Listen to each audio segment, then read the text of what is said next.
अच्छा, चार्डविक जी जो हैं CHADWICK चार्डविक, उन्होंने न्यूट्रॉन डिस्कवर किया था। कैसे किया था डिस्कवर? उन्होंने एक अल्फा पार्टिकल को एक बेरिलियम एटम के साथ बॉम्बार्ड किया था, ठीक है। और जो उन्हें मिला उनमें से एक न्यूट्रॉन था, ठीक है।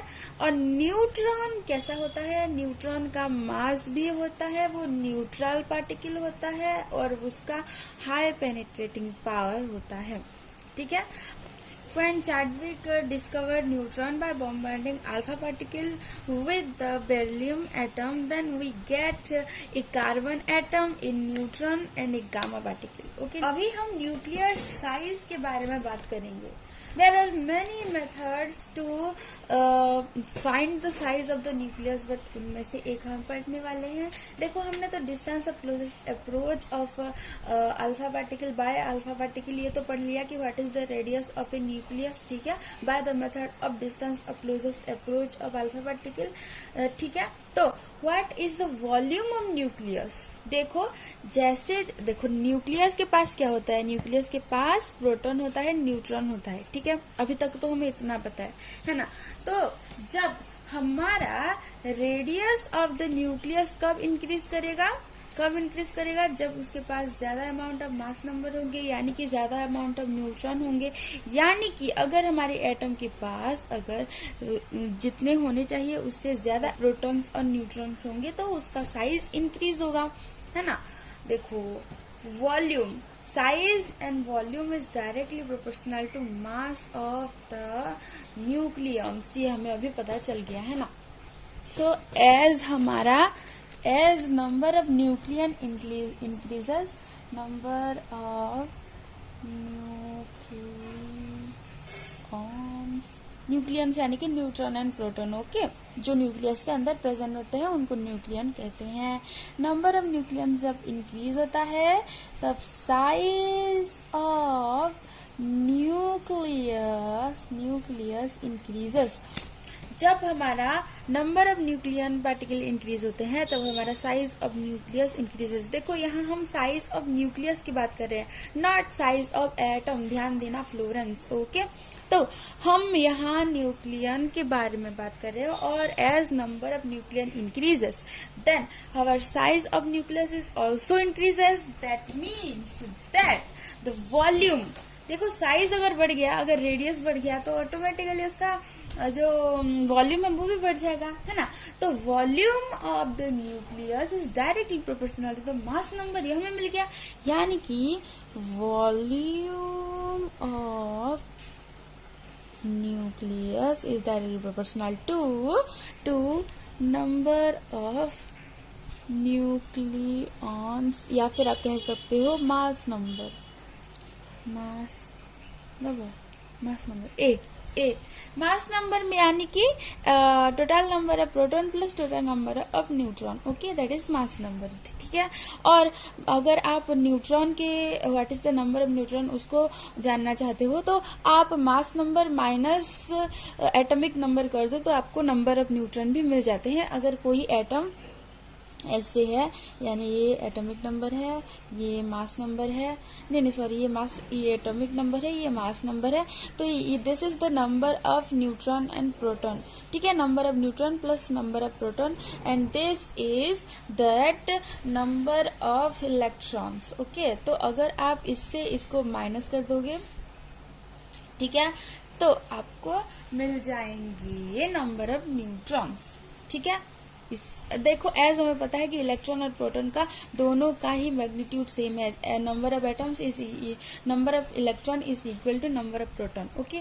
तो एक्स्ट्रा नंबर जो न्यूट्रॉन होंगे उनका वैल्यू हमें पता चल जाएगा, ए माइनस जेड करेंगे तो, है ना। तो अभी हम आगे पढ़ते हैं कि assuming the nucleus is a sphere, ठीक है। न्यूक्लियस गोल है, हम एज्यूम कर रहे हैं, और उसका वॉल्यूम क्या होगा? गोल स्फीयर का वॉल्यूम क्या होता है? 4/3 πr³, ठीक है। यानी कि volume of the nucleus is directly proportional to mass number A, यानी कि V is directly proportional to A, then volume is directly proportional to A, and volume, assuming the nucleus to be a sphere, volume of nucleus is become 4 by 3 pi r cube, where this r is a radius of nucleus.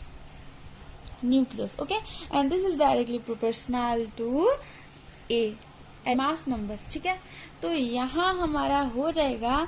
तो हम कह सकते हैं कि ये जो है ये कांस्टेंट है, तो इसको हम इग्नोर करेंगे तब भी चलेगा, है ना. तो हम R cube is directly proportional to A, ये हम लिख सकते हैं. क्या हम ये लिख सकते हैं? हाँ, ऑब्वियसली हम ये लिख सकते हैं. ठीक है. अच्छा, तो हम ये भी लिख सकते हैं कि r into r to the power 3 into 1/3 is directly proportional to a to the power 1/3. ठीक है, यानी कि r is directly proportional to a to the power 1/3. तो अगर हम यहाँ प्रोपोर्शनल है तो एक कांस्टेंट बिठा सकते हैं. तो r is equal to r not into A to the power 1/3, where r not एक कांस्टेंट है. और r नॉट जैसे जैसे हम डिफरेंट स्कैटरिंग एक्सपेरिमेंट करते जाएंगे उसका वैल्यू भी चेंज होते जाता है, लेकिन उसका एक कांस्टेंट वैल्यू भी होता है जो कि 1.2 टू 1.6 फॉर्मी तक होता है. एक फॉर्मी यानी कि 10 टू द पावर -15 मीटर, या फिर आप कह सकते हो 1.2 into 10 to the power -15 meter to 1.6 into 10 to the power -15 meter तक उसका रेंज है हमारा आर नॉट. हम लिख लेते हैं 1.2 into 10 to the power -15 meter to उसका रहता है 1.6 into 10 to the power -15 meter. ठीक है, इसका उसका रेंज है कि इसका आर नॉट एक कांस्टेंट है. ओके, तो हमें मिल गया कि न्यूक्लियर साइज का पता चल गया कि R radius of nucleus is equal to R not into A to the power 1/3. A पता होगा, आर पता होगा, तो ऑब्वियसली हम ये निकाल सकते हैं. क्लियर. अच्छा, अभी न्यूक्लियर डेंसिटी की बात करें बोले तो न्यूक्लियर डेंसिटी होता क्या है? The nucleus have a high density यानी कि मास by volume, obviously mass by volume. ठीक है, अभी हम करेंगे न्यूक्लियर डेंसिटी. अभी हम पढ़ रहे थे nuclear size. Heading nuclear size. अभी to find the nuclear density, वो नंबर ऑफ न्यूट्रॉन उसके डालने के बाद उसका डेंसिटी घटता है, बढ़ता है, क्या होता है? चलो बढ़ते हैं. ठीक है, तो the number of neutron, let number of neutron is equal to A. ठीक है, number of nucleons number of nucleons यानी कि number of neutron plus number of proton which is equal to our mass number. Okay, mass number. Let number of proton plus number of electron, number of proton plus number of neutron is equal to A. ठीक है, number of proton plus number of neutron is equal to A. And mass of each nucleon, mass of each nucleons is equal to, that is m, हम m से denote करेंगे तो 1.67 into 10 to the power -27 kg meter. Okay, and what is the mass of electron? Mass of electron, it is also equal to 9.1 into 10 to the power -31 kg. ठीक है, and what is the mass of nucleus? Mass of nucleus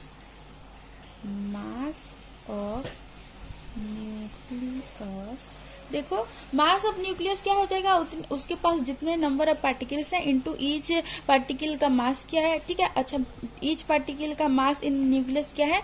that is this. Okay, small m. तो हम ये पता लगा सकते हैं कि what is the mass of the nucleus. That is the number of nucleons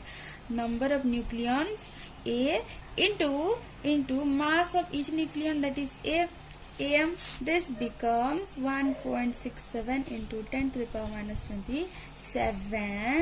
-27 into a kg. ठीक है, this is mass of our nucleus. अच्छा, हमें पता है कि रेडियस ऑफ न्यूक्लियस क्या है, r is equal to R not into 8⁻⁴ ये हमें पता है पहले से, है ना। और r नॉट अगर हम ले जाएंगे 1.2 इंटू 10⁻⁻15 मीटर, ठीक है। तो हमारा वॉल्यूम क्या हो जाएगा, volumes become v is equal to volume of nucleus, okay, volume of nucleus is equal to 4/3 pi r cube. This is 4/3 pi r के बदले में हम ये पुट कर सकते हैं, है ना। तो r not into 8⁻1/3 whole to the power 3, ठीक है, पाई r क्यूब, r का क्यूब, ओके। तो इसको हम लिख सकते हैं 4/3 pi r not cube into a, ये हम लिख सकते हैं, है ना। अच्छा, वॉल्यूम का तो पता चल गया। Now what is the density of nucleus, density का फॉर्मूला पता है, density of nucleus that is equal to mass by volume, mass by volume, okay. What is the mass, mass क्या है न्यूक्लियस का, मास ऑफ न्यूक्लियस ये है, and what is the volume, volume ये है। तो हम लिख लेंगे, हाँ लिख लेंगे, 1.67 इंटू 10⁻⁻27 इंटू ए यानी कि मास नंबर जी, divided by this volume of the nucleus that is 4/3 pi r not cube into A, ठीक है। देखो इधर देखो ये कांस्टेंट, यानी कि दिस बिकम्स, ठीक है, 2.29 इंटू 10⁻17 kg पर मीटर क्यूब, ठीक है। And this is very very very very very high, ठीक है, वेरी हाई। आप 10⁻17 कर रहे हो, यानी कि डेंसिटी कितना हाई होगा, है ना। तो बहुत ही कॉम्पैक्ट होते हैं न्यूक्लियस के अंदर हमारे न्यूक्लियस, है ना।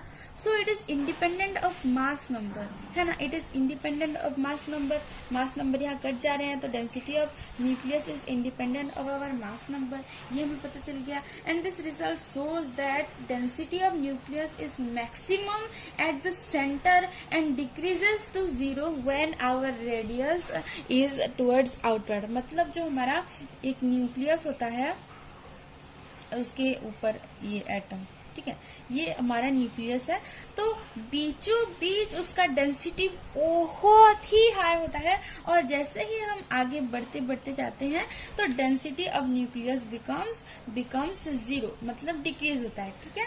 बहुत ही हाई डेंसिटी, फिर धीमे ऐसे, ओके, क्लियर, ओके।